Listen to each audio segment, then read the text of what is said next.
In this video, let us learn the fifth method to find HCF using HCF and LCM formula.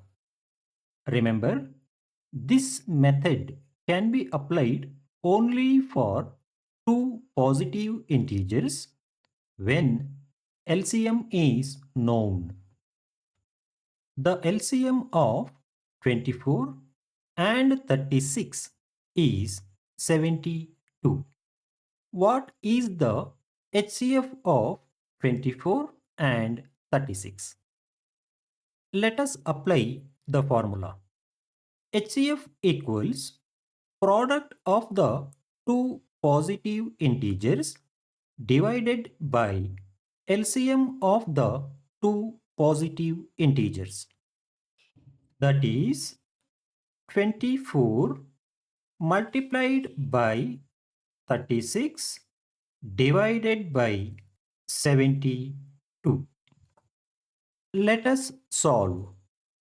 36 ones are 36, 36 twos are 72. 2 ones are 2, 2 12s are 24. So, you will get 12 multiplied by 1 divided by 1. That is 12 itself.